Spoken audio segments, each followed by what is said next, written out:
في كل غياث خلق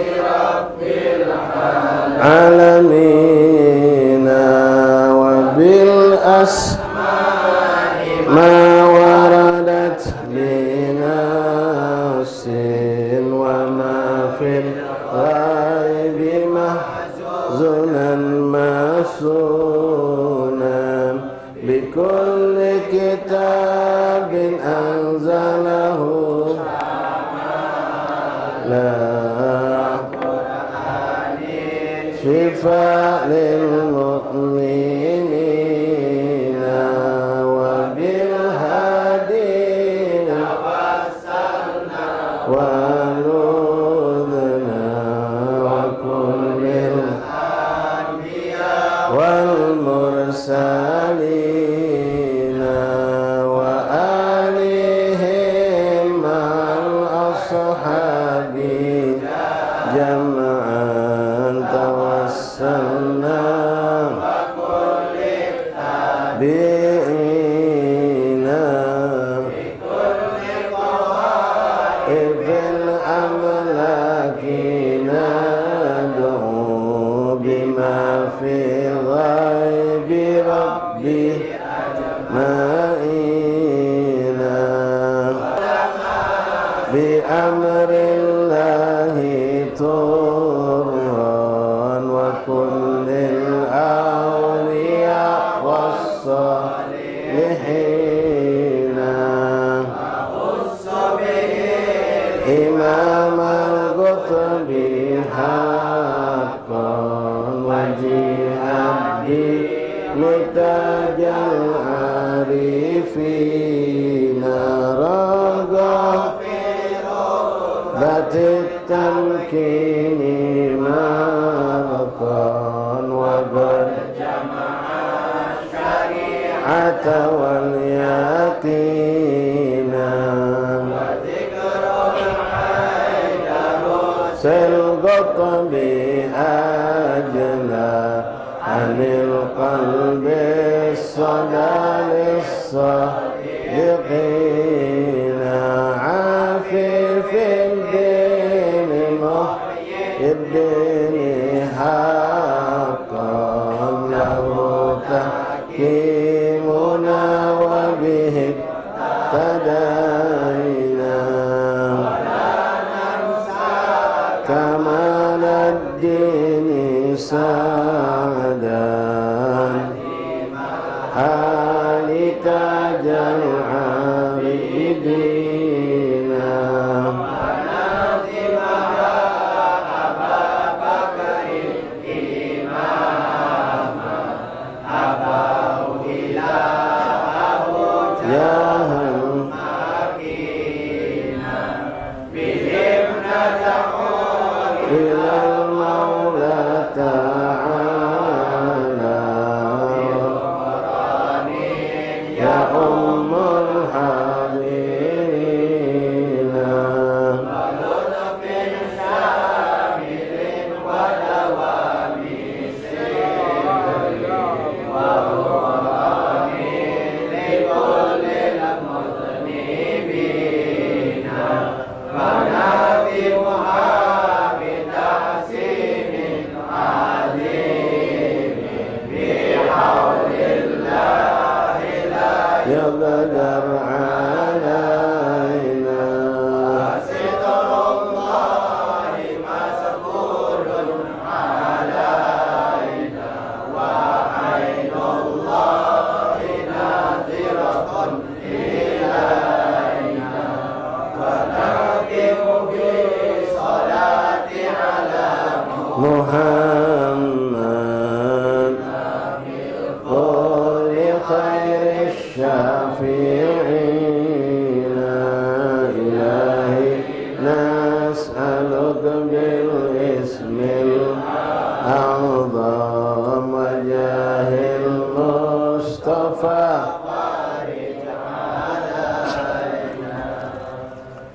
إلهي نسألك بالاسم العظيم وجاه المصطفى فرج علينا يا وارد علينا والمسلمين يا أرحم الراحمين. الفاتحة لرسول شفينا قرة عين سيدنا رسول الله محمد بن عبد الله صلى الله عليه وسلم وأهل بيته وأزواجه وذريته وأنصاره وأصحابه وأحبابه ثم إلى ركعته ومن قرب من الشارق الأرض إلى مغربها بارها وبارها خصوصا زاد من أهل المعنى الذي أهل الزنبر هريرة من أهل حضر القرآن أجمعين خصوصا سيدنا محمد اللهم بسبب الرسول صلى الله عليه وسلم وقدر محمد بن علي بعد سنة محمد سيد الغلال أجمعين وأوصلنا في رسالة الرجال ثم إلى ركعته من أهل البلد أهل بلد من دار السلام خصوصا صاحب الحرم صاحب الدار الحج البركة عبد الرحمن محمد المنور وأصوله وإبراهيم ومن قبل الحرم من العلماء والأولياء والصالحين وقرب لنا تغشاه برحمة رسول الجنة برحمته ثم إلى رسول الله سيد حسين بن علي بن عبد الله الحبشي وأصوله والموالدين وعليكم خاصة أماتنا المسلمين جميعا عمل الله يغفر لهم ويرحمهم ويسلم برحمته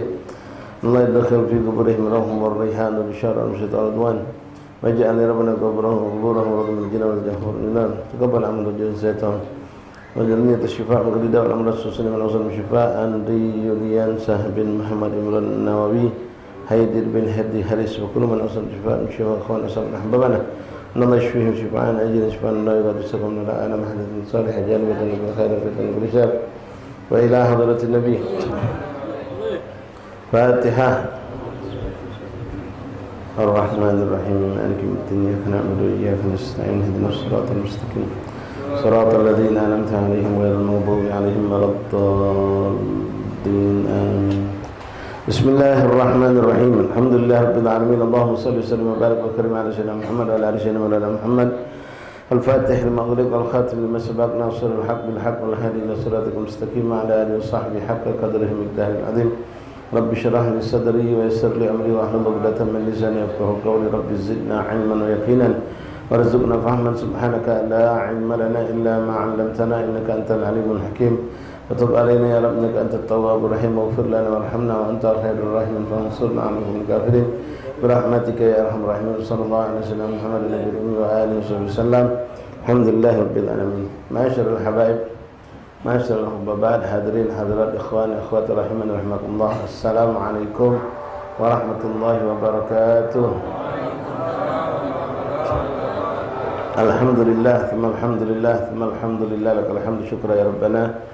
Terima kasih ya Allah yang kembali memilih kita, memberikan kemampuan kita berkumpul di tempat yang berkah ini, di rumah wali min awliyaillah Al-Habib Abdurrahman Muhammad Munawwar, untuk melanjutkan kebiasaan baik kita menghidupkan majelis taklim di petang hari Senin dengan membacaan kitab Fathul Ilah bima yajibul awwal li maulah yang dikarang oleh Imam Al-Arif Billah Da'imullah Mufti Makkah Madhab Syafi'i Makkah Al-Mukarramah Al-Habib Muhammad bin Husain bin Abdullah bin Syekh Al-Habsyi radhiyallahu anhu rafa'ana bih.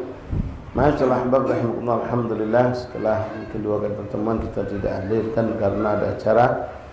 Hari ini kita bertemu dengan Allah dan mungkin hanya beberapa pertemuan lagi kita akan menjalankan majelis ini, mengingat kita sekarang sudah masuk bulan Sya'ban. Di hadapan kita ada bulan Ramadan yang kita butuh persiapan, dan sebelum Ramadan di Palembang ini pun ada kegiatan yang cukup besar, ziarah kubra. Mungkin pertemuan kita di majlis ini tinggal 1 atau 2 kali lagi insya-Allah taala. Mudah-mudahan kita bisa berikan Allah sehat walafiat, kita bisa mendapatkan keberkahan dan mampu menghadiri majelis-majelis tersebut. Dan juga mungkin kami ingatkan, bukan hanya majelis yang kami asuh, mungkin kebanyakan asatidz pun mengambil sikap yang sama, melakukan penutupan sementara majelis-majelis.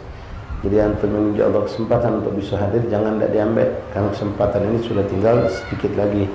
Mungkin ada sebagian asatidz sebelum nisfu Sya'ban sudah nutup, ada yang setelah nisfu Sya'ban sebelum ziarah kubra, dan yang setelah ziarah kubra mungkin sangat sedikit ya, karena mereka dan kami juga dan antum semua kita akan disibukkan untuk persiapan menyambut bulan Ramadan. Ma'asyar ahbab rahimani rahimakumullah, melanjutkan kembali pembacaan kitab Fathul Ilah bima yajibul amr li maulah. Pada pertemuan terakhir yang lalu kita masuk pada bab masalah qadzaf. Qadzaf itu lontaran tuduhan kita terhadap laki-laki atau perempuan dengan tuduhan mereka melakukan perzinahan. Atau qadzaf itu termasuk ketika seorang menstatuskan seorang sebagai perzina, pelacur, manggil uang dengan oh itu pelacur, itu penzina, padahal kita tidak menyaksikan dia pernah berbuat zina atau pelacuran tersebut. Nah, sudah kita jelaskan. Nah, hati-hati jaga lidah ikhwan, haram hukumnya. Yang apalagi dengan sekedar kita menstatuskan uang baik. Oh itu oge di bahasa orang Palembangnya oge. Pacul itu, lonte itu. Ya, tukang zina itu. Padahal dia tidak pernah menyaksikan langsung. Tapi apa dia tadinya? Dia tuh kalau tengok sering gawak uang, dibawa king uang, dibawa uang. Aku pernah nengok dia di hotel, aku pernah di klub malam. Itu semua belum bisa, belum membolehkan kita untuk mengatakan dia sebagai pelacur atau sebagai lonte atau sebagai apa. Begitupun terhadap laki-laki, sama tidak boleh juga kita diharamkan mengatakan ini tukang jajan, ya, dengan istilah yang jelas. Misalnya ini, ya pokoknya seperti itu, yang menuduhkan kalau laki-laki itu tukang berbuat zina atau maksiat.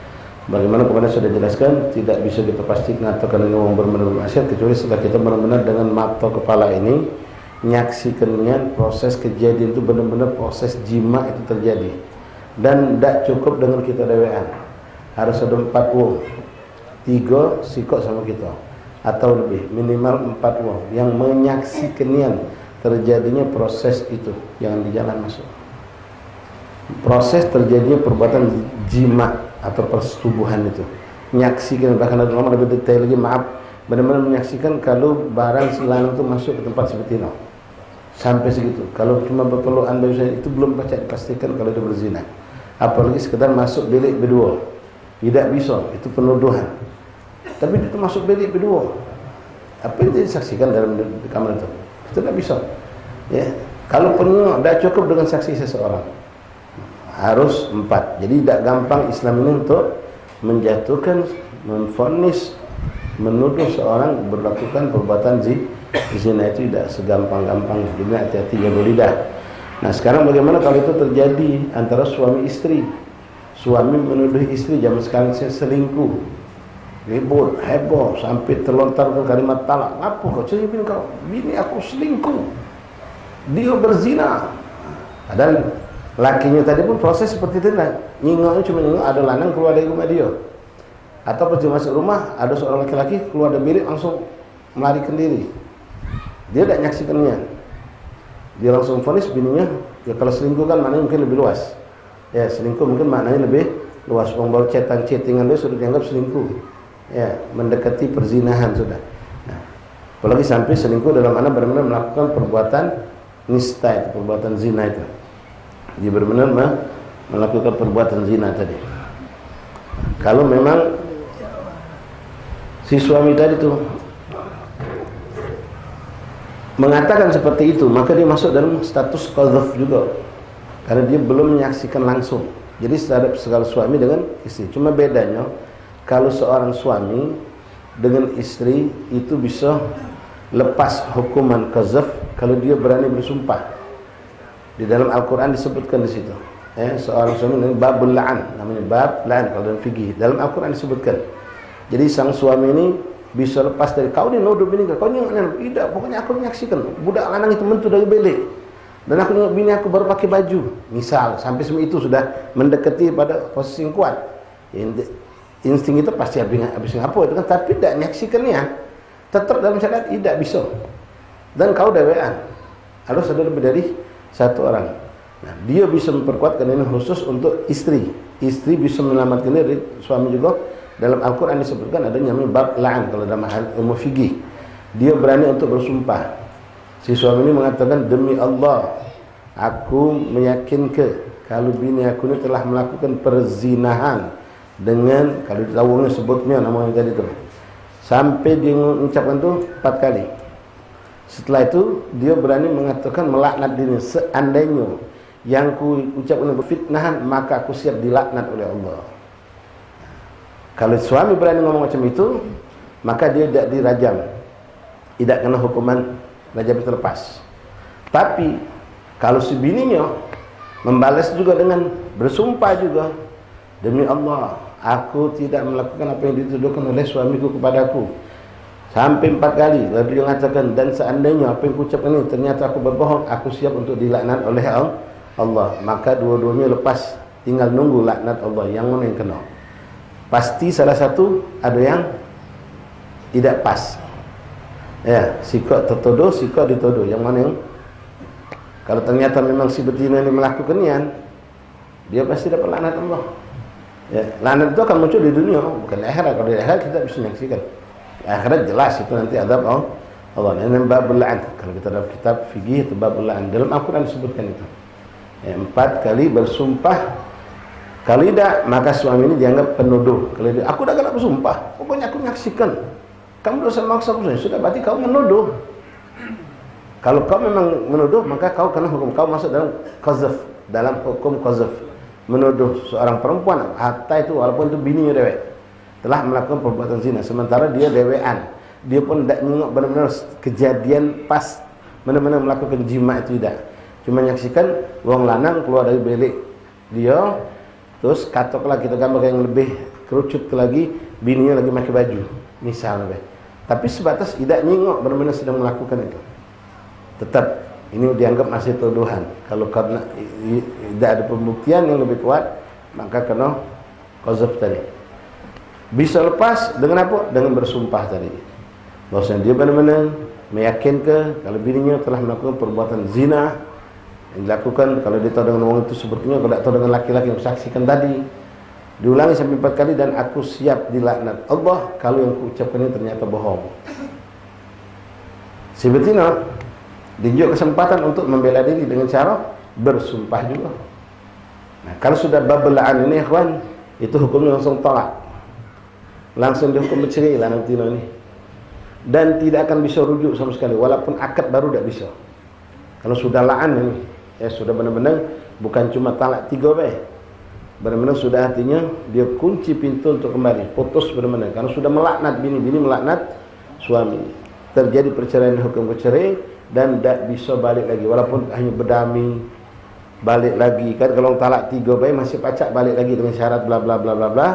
Ya, banyak syarat itu, lalu kawin lagi akad baru. Tapi untuk ini tidak bisa. Tidak bisa. Lepas dia sudah. Tidak akan bisa kembali lagi. Wallahu a'lam. Wa man qadhafa zawjatahu bizina fal haddu alaihi ma dzukira hahuna. Tapi Muhammad bin Husain Al-Habsyi, siapa yang menuduh dengan qadhaf, menuduh istrinya sendiri dengan berzina, maka dia akan diberikan hukuman haddul qadhaf, dicambuk. Lakinnahu yasqutu bil la'an, tapi bisa hilang tuntutan untuk diberikan hukuman dicambuk tadi dengan dia berani bersumpah, la'an namanya, ya, laknat.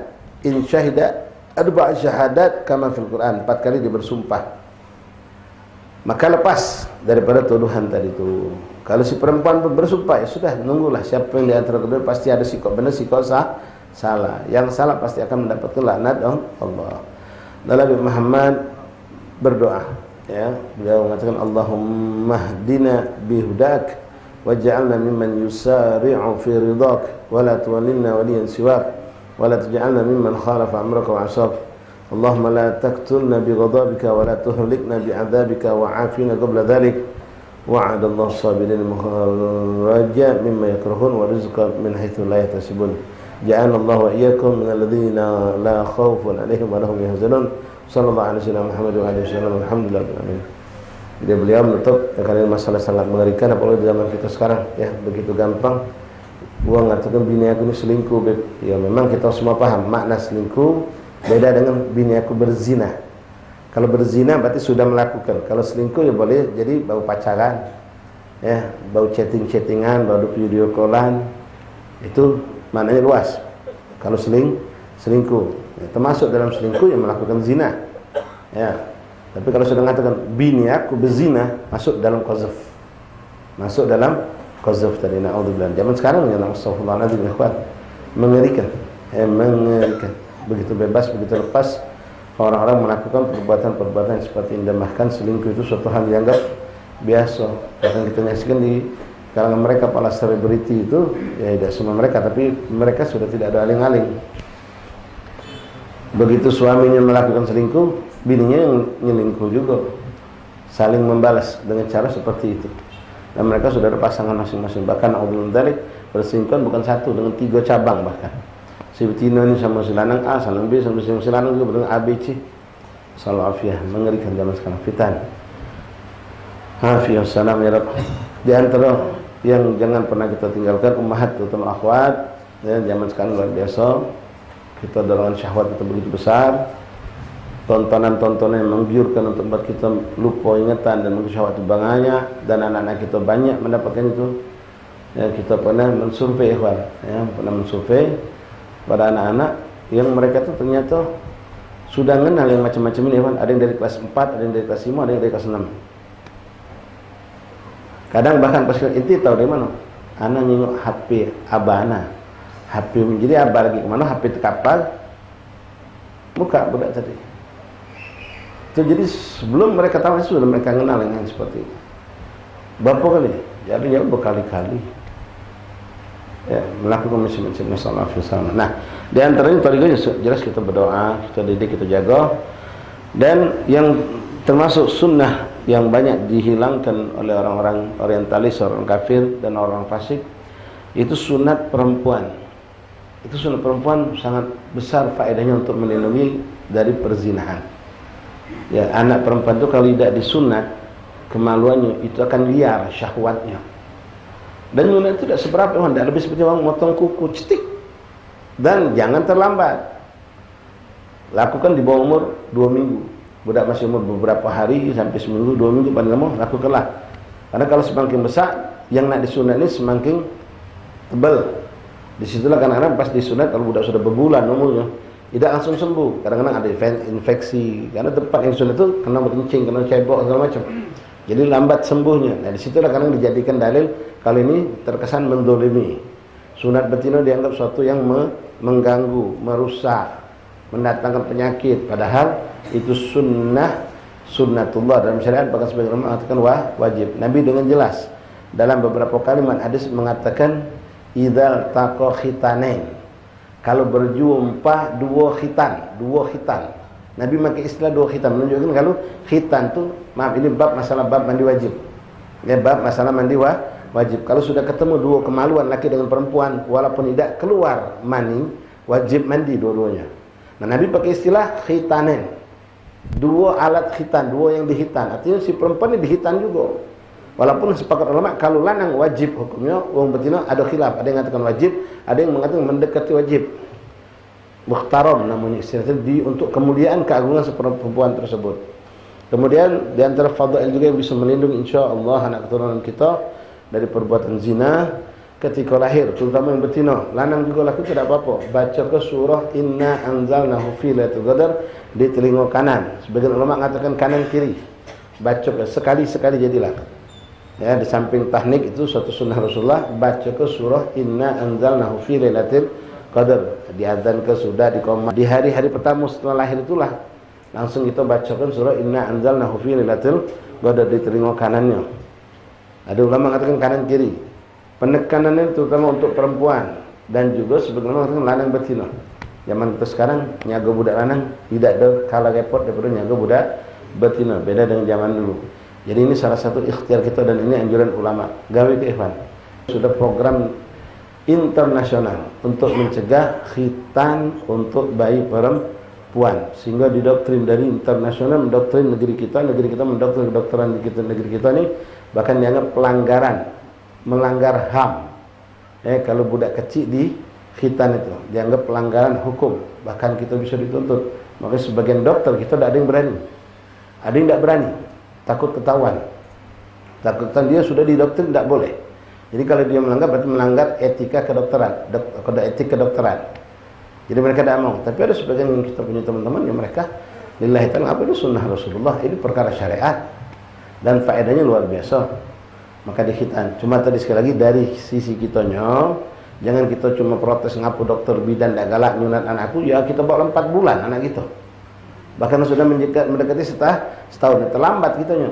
Jadi dari dini si hari bahkan di bawah 2 minggu kalau pacak itu kita bawa sehingga dia begitu dipotong tak itu tidak akan mengalami luka yang lama, sebentar sembuh dan tidak ada infeksi insya Allah Ta'ala. Beda dengan orang lanang. Kalau orang lanang yang diketak memang agak banyak ya, kulfah namanya. Ini borong punya kita ada gonjengannya tuh, baca ditagihnya tak teng dilipet itu. Kalau sekarang kan pakai laser segala macam. Karena ini kalau tidak ditetak, setiap kita kencing akan ada sisa najis di dalam. yang tidak keluar. Makanya bayi, budak kecil yang belum sunat sering dilarang bawa ke masjid karena dia bawa najis. Kalau dia masuk ke masjid, ya, naik ke pangkuan seorang sedang sholat, naik ke punggung atau menjambak pakaian, narik tangan, narik apalah daripada orang sedang sholat, itu bisa membatalkan. Ya, jidanya miknya lagi sholat, tegak di pucuk mengkena. Dia tegak dia ngimami depan maknya ni, dia dah kecil tadi. Tegak pucuk mengkena miknya. Mengkena kan panjang. Ini bisa membatalkan sholat. Ya, nanti bab ini sudah mungkin pernah kita bahas. Bab sholat ini penting, masih masalah juga berhubungan dengan masalah pempes segala macam.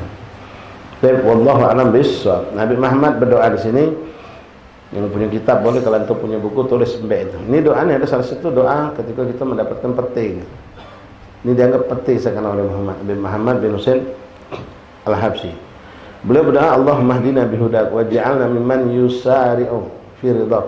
Ya Allah, berikanlah kami hidayah dari hidayahmu dan jadikanlah kami orang yang bersegera dalam mencapai ridha Allah. Jadi untuk gawe baik itu cepat. Untuk gawe baik cepat. Ini yang kita harapkan.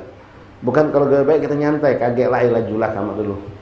Tidak berlomba-lomba, tidak sabiqun, tidak berlomba-lomba, tidak pengen cepat, tidak pengen mendapatkan lebih banyak. Tidak, kita pengen waj'alna mimman yusari'u fil, kami jadikan orang-orang yang bersegera untuk mencapai ridha Allah. Tidak tu ada yang namanya peka tadi, ya. Ada yang peka kan, ada yang peka. Kalau yang peka tu tengok dia langgar ni bocor, tidak nunggu ketua langgar datang ada ke rumah bertamu nyari dana nak menaik genteng, dia langsung tengok bocor, panggil pengusaha, dari kapan? Lah 2 minggu hujan deras ni. Jadi kalau bocor macam mana ember lah. Ya sudah, cari tukang hitung berapa anak kalau. Nah, ini yusari ufiridok, cepat, tidak nunggu. Ya, bahkan nyalakan siapa pula masa genteng tidak benar, nyalakan masa genteng tidak benar.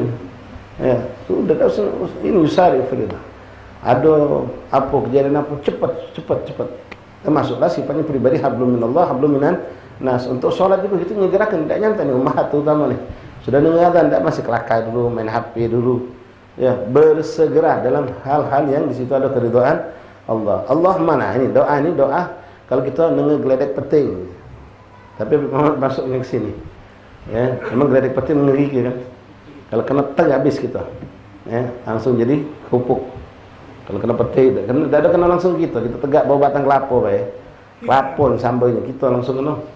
Nah, ini doanya kalau antum dengar geledek atau petir, doa Allahumma la taqtulna bi ghadabika. Ya Allah, jangan kau matikan, jangan kau bunuh kami, matikan dengan kemurkaan. Wala tuhlikna bi adzabik, jangan kau binasakan kami dengan azabmu.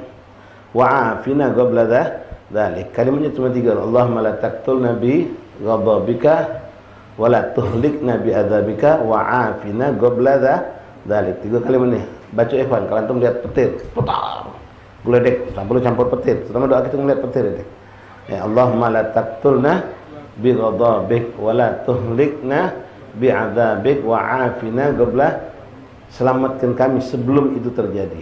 Ya, sebelum itu terjadi, sebelum kematian itu. Wa'adallahu sabirina makhraja mimma yakrahun, dan Allah menjanjikan kepada orang-orang yang bersabar menghadapi segala polemik kehidupan, segala bentuk bencana, segala bentuk cobaan-cobaan, dengan memberikan kepada mereka jalan keluar, wa rizqa min haitsu la yahtasib, dan memberikan juga rezeki dari yang tidak terduga-duga. Ja'alallahu iyyakum, semoga Allah menjadikan kita semua minal ladzina la khaufun 'alaihim wa lahum yahzanun, kelompok orang-orang yang tidak ada rasa takut, tidak ada rasa sedih, kecuali hal itu kita dapatkan karena kita bersandar kepada Allah. La khaufun 'alaihim wa lahum yahzanun, ini sifat-sifat aulia Allah, karena mereka selalu beriktimat, bersandar kepada Allah, meyakini tentang keberadaan Allah, kemampuan Allah, kekuasaan Allah, kelebihan yang Allah miliki dan segala-galanya. Maka tidak ada rasa takut pada mereka para aulia Allahus salihin. Wassallallahu alaihi Muhammadin wa alihi wasallam. Kita masuk tatimah, pelengkap dari kitab. Nasihat untuk kita kali-kali ini, ummahat, ubabat, akhwat, untuk kita dituntut untuk menjadi seorang dai. Dai dalam arti kata ngajak orang dalam kebaikan, mengajak orang untuk meninggalkan keburukan, amr ma'ruf nahi munkar. Itu bukan cuma tugas ustaz, tugas siapapun yang menyaksikan di depan dia tuntutan atau panggilan untuk berbuat amar ma'ruf atau nahi munkar, maka hendaklah dia melakukan. Tinggal teknisnya, caranya yang perlu kita sesuaikan, kita pakai yang mana cara bisa menyampaikan amar ma'ruf dan nahi munkar. Qala al-mu'allif rahimahullah ta'ala wal ma'lum anna al-insan la yuladu 'aliman bi syara'. Sebagaimana kita tahu kata Nabi Muhammad, tidak ada manusia itu lahir secara umumnya, ya. Tidak ada manusia terlahirkan langsung punya ilmu, tidak ada. Walaupun na'am Allah bisa menjadikan nabi, ya, aulia khususnya, tapi tidak semua waliullah. Adalah beberapa cerita karamah aulia salihin yang mereka dari kecil mereka sudah nampakkan punya ilmu. Walaupun akal mereka belum sempurna, nabi, rasul, tapi kebanyakan umumnya manusia Allah ciptakan tidak seperti itu. Semua manusia kebanyakan terlahirkan dalam keadaan tak mengerti apa-apa, tak punya ilmu. Nak diajari, nak dipelajari biar kita dapat ilmu, ta'allum, belajar. Wa inna ma yajibu tablighu ala ahli ilm. Maka dari sinilah kalau kita tahu semua manusia itu enggak punya ilmu tadinya, bagi orang yang punya ilmu wajib menyampaikan ilmu kepada orang-orang yang tidak punya ilmu. Wa kullu man, ini yang perlu kita garis bawahi untuk kita galau-galau. Wa kullu man ta'allama mas'alatan wahidatan fahuwa min ahli ilm biha. Siapapun yang sudah mempelajari satu bab, satu permasalahan dari ilmu dan dia paham, maka dia sudah menjadi orang yang ahli ilmu dalam bab itu. Dalam bab itu, ya, bukan seluruhnya. Kita belajar praktek wudu dengan sempurna, 2 hari kita belajar. Paham benar sudah. Nah, maka inti wajib menyampaikan kepada siapapun yang inti saksikan wudu mereka salah. Wajib kita sampaikan. Ya, kita belajar talqin membaca suratul Fatihah. Kita sudah ditalkin, ditahsin oleh guru kita bagaimana cara membaca suratul Fatihah dengan baik dan benar. Lalu kita menyaksikan ada orang yang Fatihahnya salah. Fatihahnya salah. Maka kewajiban kita untuk mengajarkan orang tersebut. Cuma itulah tadi caranya. Kita harus tahu dengan cara itu bil hikmati wal bayan. Hikmah dulu majukan baru bayan. Ilmu nomor 2 untuk menyampaikan ini. Dipakai dulu, diajak ngobrol baik-baik, tentu bermodal dikit bentuk pisang goreng, kopi, ajak kelakar, dilemak kau ni. Baru nanti kita jelaskan. Ya, banyak orang sekarang ni mayang tidak sah. Dari situlah makanya solat kita tidak terima Allah. Gara-gara solat kita tidak mendapatkan janji Allah. Allah tu ngatakan dalam Quran, inna solata tanha 'anil fahsya'i wal munkar. Siapa yang solat dia tercegah dari perbuatan keji dan munkar. Nah, macam mana? Macam mana dulu nembak ni kan? Macam mana? Dan kebanyakan kita ni semayang tapi maksiat masih jalan. Ngapulah kita ni. Nah, diajak dulu bil hikmah, diajak kelakar dia cerita. Nah, inilah letak kesalahan kita. Kita kadang tak sadar. Mungkin Fatihah kita ni salah. Ana baru dengar kemarin dari ustaz. Menunjuk tahu ternyata ya Allah salahnya ana banyak. Mulai kalau terpancing. Memang kalau salah tu cak mana? Benar tu cak mana? Bil hikmati sudah demen dia masuk. Wal bayan. Tunjuk tak salah letak salah itu di mana? Ya. Makhrajnya mungkin dari sabdunya, dari panjang pendeknya. Tunjuk tahu. Yohana ni ustaz tu kalau ada macam tu bismillahirrahmanirrahim. Alhamdulillah. Tak boleh Allah tu. Bismi. Terus ikut lagi kita ni galak salah. Macam ihdinas siratal mustaqim. Itu tu qaf bukan kaf. Inti mana kau baca? Nah juga tak tahu selama ni benar tak? Ya. Coba inti baca ihdinas siratal mustaqim. Nah, takim inti salah. Mustaqim pakai qaf. Nah, baru bayan. Ya, diajak dulu lemak ke bukan langsung inti ni salah, main inti ni Fatihah tidak benar, salah kalau. Lari wong. Ya.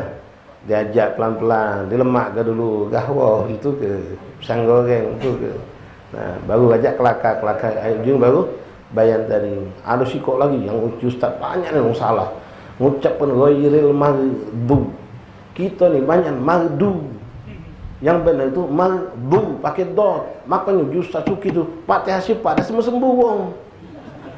Al-Fatihah sifat lain pun dak sembuh wong. Ngapa Fatihahnya salah kalau jemaah tu? Ghairil maghdu bukan maghdu pakai dot. Bayan baru bil hikmati wal bayan. Diajar dijelaskan kalau kita salah ni macam mau semayang baca langsung, tapi kalau wuduknya salah percuma juga semayangnya. Wuduk jelaskan mulai. Nah, di sini ikhwan Nabi Muhammad menekankan, jadi siapapun yang dia paham tentang suatu masalah dalam agama, lalu dia menyaksikan ada orang salah dalam itu, maka ada tuntutan dia untuk membenarkan orang itu. Harus dia berusaha. Dia tidak mampu, dia mencarikan orang yang bisa menyampaikan. Memang kita kadang-kadang punya ilmu tapi tidak mampu menyampaikan. Berpikir, mana caranya? Sudah aku dah pacaknya. Apalagi orang ini, Ami ini, bapak ini, kalau tunjuk tahu, biasanya marah tu lah. Ya, kita tunjuk tu, ni wuduk Ami ni, caknya salah. Salah apa? Kata apa kata? Aku nak duduk sama kiai ni. Oh, sebut. Cari orang yang pacak. Macam kisah kita ingat cerita tentang Sayyidina Hasan wal Husain radhiyallahu an. Ketika mereka menyaksikan ada sosok seorang yang sudah tua, wuduknya salah, sekali juga salah, dua kali itu mana salah lagi. Berarti ini harus dibenarkan. Nak tunjuk tahu dia masih kecil berdua ni. Nak tunjuk tua ni, nak cara ni, nak bercara ni, yang memang nak hati-hati. Sisip marah, sisip awak budak kecil ini nak ngajar pula sisip. Jadi mereka pura-pura berwuduk di samping orang tua tadi yang sama-sama berwuduk. Lalu Sayyidina Hasan saling menyalahkan, wuduk kau tu salah, bukan macam itu. Kau tu yang salah, yang benar tu macam ini. Orang tua ni ngapa budak berikut beributan. Coba kau tu wuduk kau yang mana cara cuci tangan tu. Saya ngusir cuci tangan. Benar. Kalau kau Sayyidina Hasan benar pula. Yang tu mikir yang tak benar ni aku. Yang tak benar wuduk ni kamu berdua cucu Rasulullah. Abah kamu Adi bin Abi Thalib, umi kamu Sayyidah Fatimah. Wuduk kamu ni benar kalau. Wuduk aku ni yang tak benar. Jadi tak ada ngajari langsung. Ya, banyak trik untuk kita bisa mengajari orang yang salah. Macam contoh di majlis ini ya. Tapi kadang-kadang orang ni nanya tu kalau nyebak. Kadang untal ke kulit pisang. Kita tahu ini seperti kisah Sayyidina Jibril alaihissalam dalam kisah hadis Jibril. Sayyidina Jibril tahu tentang beritanya, tapi dia pengen mengajarkan orang yang hadir. Dia bertanya kepada Rasulullah tentang rukun Islam, rukun iman. Beliau tahu. Dengan apa? Ketika Rasul menyampaikan Islam itu antum menubila sodakta, kau benar. Berarti sudah tahu. Nah, tujuannya untuk orang yang tak tahu biar tahu. Kita boleh nanya pakai kertas, misalnya ya, Ustaz Alafu nak nanya, kalau batasan kerudung muka orang betina tu di dagu apa di leher? Dia lah benar tahu dia batasan aurat tu di dagu. Mengkena tu betina tu di dagu, jilbab tu di dagu, bukan di leher. Ini aurat, harus ditutup. Dia menyaksikan banyak ni ibu-ibu sekarang pergi maulid, pergi majlis ni. Jilbabnya di sini kalau. Bahkan dia menyaksikan ketika salat pun di sini, sementara ini aurat. Dia nak nyampaikan yang melakukan ini tante-tante, bibi-bibi, mak-mak, dia masih muda. Bukan siko. Yang salah ni 10. Nak menerinya mak mana? Nah, mumpung majlis, ibu ini galak hadir di majlis, ibu ini galak hadir di majlis. Nitip surat, ya, pertanyaan. Tujuannya apa? Untuk orang tadi. Dia lah benar, tapi dia bertanya untuk menjelaskan kepada orang lain. Nah, ini sering termasuk salah satu tariqah kita untuk membantu orang biar selamat, biar tidak salah. Cuma ada juga yang nyelekit, mental pisang. Tahu kawan tu galak tidur di langgar. Nanya, Ustaz, nak bertanya Ustaz, apalah hukumnya kalau orang galak tidur di langgar Ustaz? Ustaz model berdentum pula. Oh, tak benar itu tu. Kalau dia ngilang, haram hukumnya. Najis kalau neraka dia. No. Kawan ni hadir majlis, besok dah hadir lagi majlis. Sengaja dihantam ni. Tapi kalau nasihatnya umum, ya di kampung, di kita banyak orang main penjol, banyak judi online, tak apa-apa. Sampai ke nanya, kita nak nanya kaget. Orang tahu, orang ribut sama kita. Ya lewat itu. Dia kan lewat surat, bisa lewat nitip surat, nitip pertanyaan. Nah, Habib Muhammad mengingatkan jadi siapapun di antara kita, ayuhan ummahat, khubabat, akhwat apapun. Ya, ummahat ni ada budak maki kutek. Chat kutek. Minggu tadi hadir ketemu kita maki kutek. Minggu kedua kita kemarin yang kau ini mungkin lagi haid. Ya kalau lagi haid tak semayang tak apa. Tak kata tuntunan, tapi minggu ke depan ni masih berkutek gitu. Minggu 3 minggu bukan tak kado haid 3 minggu. Budak ni belum Aisyah, belum 50 ke pocok umur, masih 30-an. Ngerti tu pas kita tanya dek, ada ni semayang tak? Semayang aku pak, mbak, bu, mari aku dah semayang bu. Terus waktu seminggu kau haid kapan? Aku haid sudah seminggu lewat, seminggu terakhir dulu ini semayang terus aku tak pernah tinggal. Terus itu mana cerita kuku kau? Emang ngapa bu kuku aku ni? Kucet ni dia cantik no, kelap kelip jadi. Nah berarti tak paham, tidak tahu. Nah, balik bil hikmati wal bayan, parai, dekati, jelaskan kalau kutek itu mencegah air sampai ke kuku, mandi wajibnya tidak sah, wuduk kau juga tidak sah, menjadikan solat pun tidak sah. Nah, cuma nak bercara, ya ada caranya, ada triknya, bagaimana cara berdakwah itu bil hikmati, hikmah dulu baru al bayan. Ya kecuali kalau wong yang sudah dijelaskan masih lagi dijah, itu boleh langsung kita jelaskan dengan tegas, ya dengan langsung to the point, kepada fokus permasalahan. Kalau itu masih mengulangi kesalahannya berulang-ulang, sudah dijelaskan masih jelaskan masih juga. Lalu Habib Muhammad menggambarkan di sini, ikhwan rahimakumullah, la ilaha illallah wa kullu ami arafa syurutus shalah fa alaihi an yu'arrifa ghairahu. Siapapun yang tahu tentang syarat-syarat salat lalu dia menyaksikan ada orang yang belum tahu, maka tugas dia menyampaikan yang dia tahu tadi. Ya, macam masalah nutup aurat tadi. Ibu-ibu kita ni kalau nak sembahyang jamaah, nyingok ada rambut 3 lagi bentuk repot. Nah, ija rambut kamu jingokan masuk ke kaki tak sah sembahyang. Sementara ini terbuka tak kata yang tahu. Ini terbuka, ini aurat. Mereka tak pernah repot kalau tak tahu tadi. Nah, perlu dijelaskan. Ya. Bila perlu ya boleh, tapi bukan bawa nama untuk sesuatu yang tak bagus. Kami pernah dengar kata Ustazah Aisyahnya kalau aurat tu, tapi jangan bawa nama ni ngawak baik kadang-kadang. Pendapat bukan pendapat ustazah itu dari dia. Makin nama ustazah itu. Ya, nyala gubung. Tidak benar. Jadi kita jelaskan, oh ini syarat salat, tidak benar. Aurat, masalah aurat, masalah wudu, itu kan syarat salat kalau. Tahar anil hadatsain. Harus benar wudu, harus benar istinja, suci dari najis. Nah, wong yang tidak paham kita jelaskan. Wong yang tidak ngerti kita pahamkan. Bagi orang yang paham, kata beliau, araf fa syurutus shalah fa alaihi yu'arrif ghairahu wa illa fa huwa syarikun fil itsm. Kalau tidak kita diam kebeh, kita sama-sama berdosa. Ada orang salat sembahyang cacut tanpa tamakninah. Yang lebih buruk lagi, ngajari dak, negari dak, ngatoi lagi ada. Woi, sembahyang capung ni, sembahyang sekendak dia baik. Tapi tak pernah ditegurnya, tak pernah diluruskannya. Kesalahan itu berlangsung terus. Nah, ini satu kesalahan yang double. Walaysa lil insan an yajlisla fi baitihi wa la yakhruju ila masjid li'anna yuran nas la yahsinuna as-salah bal idza alima dzalika wajib alaihi al-khurud lit-ta'lim wan nahi. Nah, ini ada penyakit masyarakat. Kata Muhammad, ada wong dak galak sembahyang ke masjid, dak galak sembahyang kelanggar. Beb, ngapo dak kelanggar? Kelanggar kita ni sepi. Subuh 5:08. Kadang-kadang kalau hujan 5:03. Maghrib cuma sekian. Ya nak sembahyang langgar. Mending di rumah ngapo? Tak benar kalau sembahyang langgar tu. Orang langgar tu tak benar kalau sembahyangnya. Kalau memandang orang langgar tu dari imamnya, makmumnya, tak benar kalau dia melarikan diri solat di rumah. Benar sikap itu salah. Kalau kau menyaksikan kata Muhammad orang itu salah, diluruskan, dibenarkan, tak mampu, ya kita cari banyak wasilah lewat ustaz. Ya mungkin ada cawisan setiap hari apa, sampaikan. Belum perlu macam-macam media sekarang bisa gunakan. Bisa kita bertanya di majlis model cara tadi seperti saya. Jibril bertanya kepada Rasulullah SAW sampai Rasul mengatakan, "Hadza Jibril yu'allimukum an dinikum." Ini Jibril mengajarkan kalian, padahal yang ngajari Rasulullah. Tapi di sini Jibril mengajarkan kalian tentang agamanya kalian. Dengan apa? Jibril bertanya kepada Rasulullah. Rasulullah menjelaskan kepada Jibril di depan para sahabat. Bagaimana Jibril tahu sudah tentang apa itu rukun Islam, rukun iman dan ihsan. Wa hakadha ikhwan rahimakumullah. Jadi kata Nabi Muhammad, wa laisa lil insan yajlis fi bait, bukanlah suatu sikap yang baik bagi seorang untuk duduk di rumah, salat di rumah, tidak ke masjid, tidak kelanggar, wala yakhruju ilal masjid. Dengan alasan li annahu yaran nas la yahsinuna shalah. Karena yang ayo melanggar benar kalau semayangnya. Ya.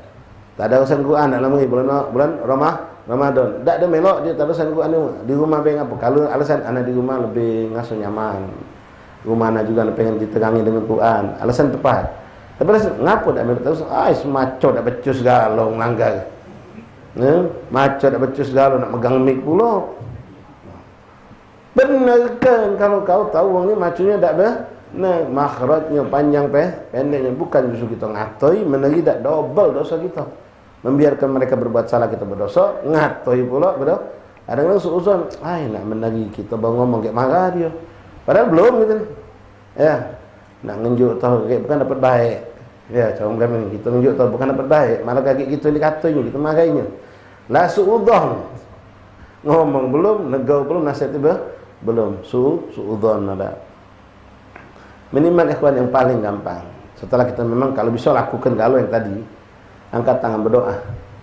Yang mudah-mudahan orang itu diberikan Allah hidayah sehingga dia bisa benar. Mungkin tidak harus lewat kita, lewat orang lain, lewat ustaz lain, lewat kawan yang lain. Ada yang baca Allah kirimkan tentaranya Allah untuk membenarkan salat yang salah itu. Boleh jadi lewat medsos. Dia lagi iseng buka. Allah kan dah dapat hidayah. Tak terjenguk ada ustaz ni kebetulan ustaz ni pakaiannya nyentrik, ya dengan pakaian yang agak-agak menarik lah. Tertarik terjenguknya. Tahu pembahasan tentang bab wudu atau tentang bab solat. Akhirnya dia tertarik dengan dapat. Berkat berkat doa kita. Kita minta kepada Allah agar Allah memberikan dia hidayah. Hidayah lewat itu tadi. Lewat handphone. Atau dia tak sengaja dengan lewat mungkin duduk di cawisan di masjid. Ya duduk, tadinya tak pula hobi, tak tahu hari itu kebetulan dia hujan, tak acak balik, duduk di belakang. Iseng dengan ceramah tadi. Allah kan dapat hidayah, pas kena di dia ceramah tadi itu. Mungkin antum masih ingat cerita tentang ada orang tua, ini kejadian benar di Palembang. Oranglah sudah tua. Lebih cucuk, umurnya sudah 60 nak mendekati 70. Jadi di masjid itu, di kampung itu, habis maghrib ada cawisan, ada majlis. Kebetulan yang ngajar ustaz yang muda. Yang hadir juga budak muda-muda. Jadi orang tua-tua habis maghrib, mungkinlah hatam kalau belajarnya ni. Jadi habis maghrib balik kalau orang tua-tua tadi. Kaki isyak nyongol lagi. Karena yang ngajar budak muda, yang hadir budak muda juga. Suatu hari subhanallah sikok bapak sikok kakek-kakek. Itu sungkan nak balik. Sungkan sudah duduk nyendai di belakang. Ustaz muda tadi ceramah lingkup budak-budak muda.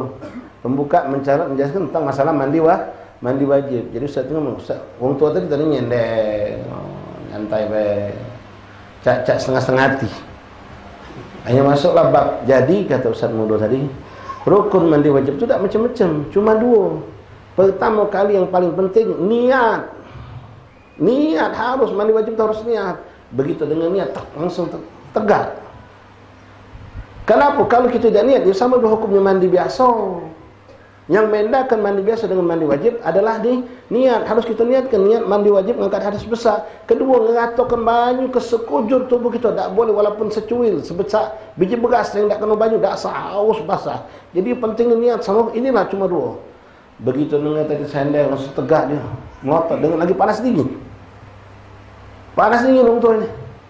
Diulangi lagi oleh Ustaz tadi masalah babnya sama rukun tadi itu. Singkat cerita habis semayang, tariknya tangan Ustaz tadi. Nak, sini nak. Ngapoi? Aku nak tanya. Kau tadi tu ngomong kalau mandi wajib tu 2 rukunnya. Pertama harus niat. Apa benar niat? Apa benar niat? Dia itu tadi. Iya benar kan. Kalau kita tak niat, yang mandi kita sama dengan mandi biasa. Jadi kalau orang mandi tak pakai niat, ya tidak sah. Solatnya tak sah. Masuk masjid berdosa, megang Quran berdosa, mulai nangis. Oh ya Allah, cung. Baru malam inilah aku tahu kalau mandi wajib tu harus pakai ni. Ya. Lah apa cung? Nah, kalau orang jadi dapat hidayah tadi. Ya, mungkin berkat doa si ustaz itu, berkat doa orang lah, lain keluarganya kita tak tahu. Doa kita dari yang mana akan sampai. Maka kita doa. Ya, mendoakan. La ilaha illallah Muhammadur Rasulullah sallallahu alaihi wasallam. Jadi li'anna la yaran nas la yahsibuna salat bal idza alima dzalika wajib alaihi al-khurud lit-ta'lim wa nahi. Kalau kita menyaksikan keburukan yang terjadi di musalla di masjid, apapun sikap itu. Misalnya orang ngokok di masjid, ya kita cegah. Ngokok dijabo, jangan dijaga masjid. Ya, lihat ada orang ngomong kotor, ngomong masalah dunia, masalah apa yang diharamkan di masjid, kita cegah, jangan cuma ngatoi nyegah hidak. No aku menidak. Ngambil bagian. Ya, baligh anni walau ayat. Nah, nyampe ke macam ini jangan minta disebut ustaz. Ya. Sampaikan. Dan juga bukan tugas ustaz. Semua kita punya kewajiban melihat sesuatu yang tidak benar, sesuatu yang mungkar, maka kita harus sampaikan selagi kita yakin kita memang paham tentang hal itu. Ya, atau sama-sama tidak paham, kita ajak dia mencari ilmu. Datangi ustaz atau kiai atau ulama untuk menjelaskan apa bentuk kesalahan kita tadi biar diluruskan. Wallahu alam bis. Masyaallah habaib hadakumullah.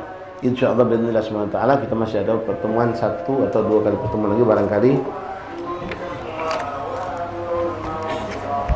La ilaha illallah 10. Ya, insyaallah ada 2 kali pertemuan lagi tanggal 10 dan 17 majelis kita ini bismillah subhanahu wa ta'ala. Kami mengundang para habaib, para asri sekalian, jaturi sama sekali malam hari ini insyaallah kita akan mengadakan peringatan Isra wal Mi'raj Nabi Muhammad SAW sekaligus penutupan majelis Dalail Khairat, majelis bulanan yang dilaksanakan oleh kami dan rekan-rekan dari alumni Pondok Pesantren Al Khairat. Yang malam ini penutupan majelis Al Khairat sekaligus Isra wal Mi'raj Nabi Muhammad SAW insyaallah akan dilaksanakan ba'da salatul Isya bertempat di kediaman almarhum Al-Habib Al-Barakah Al-Habib Muhammad bin Hamid bin Syekh Bakar bin Salim atau Ustadz A, abah daripada guru kita Habib Nagib Syekh Bakar bin Salim di Sepodoilir Lorong Tapak Ning Jaturi ba'da salat Isya ya.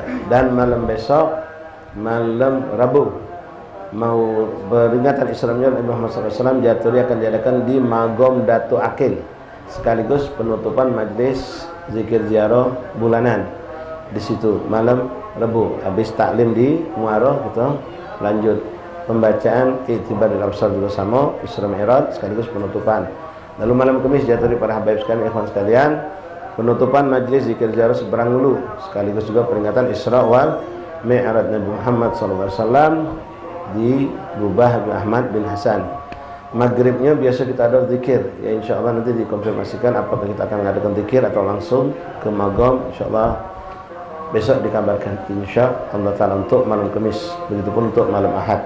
Dan malam Jumat di Kenduruan Ba'dal Isya, malam Sabtu di Al-Hijriyah 13 Ele Lorong Masawa Ba'dal Maghrib. Terjadwal di jadwal itu Ba'dal Isya ya, itu salah catat Ba'dal Maghrib. Terakhir penutupan insyaallah Lailatul Ahad Jaturi sama sekali habaib, penutupan majelis rangkaian Isra Mi'raj Nabi Muhammad SAW sekaligus penutupan majelis zikir ziarah Kambang Koci malam Ahad insyaallah ba'da salat Isya. Maghribnya kita biasa berzikir, nanti kita sampaikan apakah diadakan atau tidak diadakan, artinya langsung kumpul di Kambang Koci insyaallah ta'ala. Jaturi sama sekali 5 acara ini mudah-mudahan kita bisa menghadirinya. Syukran. Assalamualaikum warahmatullahi wabarakatuh. Bismillahirrahmanirrahim. Alhamdulillahi rabbil alamin. Allahumma salli wa sallim ala sayyidina Muhammadin wa ala ali sayyidina Muhammad. Ya Rabbana tarafna bi annana tarafna wa annana asrafna ala ladha fatub alaina tawbah wastur lana al-awrati wa anihi waghfir li walidina rabbi wa mauludina wal ahli wal ikhwani wasairin ذو ذي محبة أو جيرة أو صحبة والمسلمين أجمع آمين يا ربي أسمع فضلا وجودا مدنا لا باكتساب منا بالمصطفى الرسول نحظى بكل السور صلى وسلم ربي عليه عد الحب وآله وصحبه عداد تحصي الصحب والحمد لله والتناهي فتح القبور الوصول إلى حضرة رسول الله محمد صلى الله عليه وسلم تربطوه المنوه ورسول الله صلى الله عليه وسلم ولا يغفر ذنوبنا يستر أيوبنا يكشف ذنوبنا الذي هدي من الأخرج عليكم من الذين استمعون الغالب في السنة الله تعالى وغفر بالصالح وغفر ذنوبنا يستر أيوبنا يكشف ذنوبنا وسلم أن المسلمين بلاء والوباء والمرض سقام وعلام وشفى مرادنا نسأل الله وسلم الشفاعة من رزقنا التقوى والاستقامة ويختم لنا من حسن الخاتمة في خير العافية إلى حضرة النبي. الفاتحة. بسم الله الرحمن الرحيم مالك الدين إياك نعبد وإياك نستعين اهدنا الصراط المستقيم صراط الذين أنعمت عليهم غير المغضوب عليهم ولا الضالين.